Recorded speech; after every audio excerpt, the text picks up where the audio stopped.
Are you aligned? Are you aligned with yourself? Are you aligned with your personal mission and passion in the world? Are you in alignment with your gifts? And also, in all of that, are you aligned with your organization, with your team? And is the organization aligned even with itself? Last year, I read a book called Ikigai, and it's about a Japanese philosophy on living a happier, healthier life. And it's spread around the world. It has some ancient wisdom in it, but it typically looks at our own personal journey. But today I was thinking about how that fits in our organizations and in our teams and how they overlap. So if you look at this, if you take a quick look at this behind me, when you look up here, it talks about what do you love? What do you love to do, right? Maybe it's not the doing or who you're doing it for, but what's the love part, okay? Then over here, we have what are you really good at? And I'd say, what are you great at? Amazing at. Some people might call it your zone of genius, okay? Then down here, we've got what can you be paid for? Now, in a business setting like mine, what that means is I'm looking at what I love, what I'm really great at, and what people will pay me for, right? Okay. So that may not seem to fit you, but hold on. So then we got right up here, we've got what does the world need? And that could be, if you look at this line between the world and up here, where we go to what do you love? We got mission. And then between love and what are you good at? We've got our passion. Between what you're good or great at and your what you get paid for, you got your profession. Then your vocation is what do you get paid for versus what does the world need? But what if we change these a little bit? What if we stuck with, as we see up here, what do you love? What do you love to do? That is about you. Then over here, we've got what are you really good at? And more importantly, we've got what are you great at? That zone of genius. But then down here, instead of talking about what can you be paid for, what brings value, your value to the firm or the team you're a part of?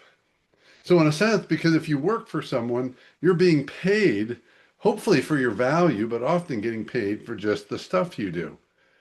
And I've always said, and many have others said, that the best thing we can do in an organization and a team is get the most people most consistently doing more of the things that they're great at, their zone of genius.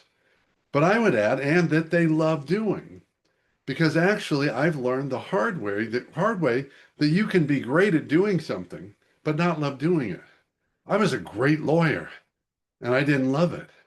I loved it for a while, and then I realized I actually hated it.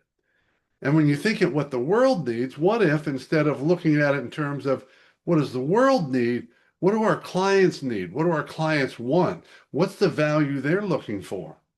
Because think about this disconnect. What if I or you as a team member are delivering what you think is valuable to your organization, but to the organization, if we look at over here, instead of what the world needs, what does the organization want from you?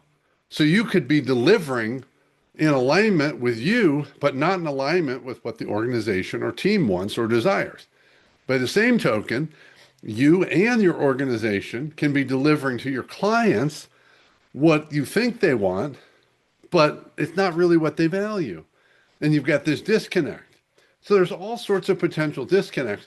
What I'm really inviting you into is to take a look at Ikigai, but think of it not just in terms of what's going on inside of you and in your life, your personal circle, but how does that apply to your business?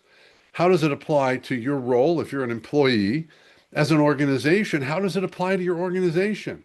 How many people do you have in your organization that are typically and consistently working in their areas of genius and areas they love for which you value greatly and your clients also value?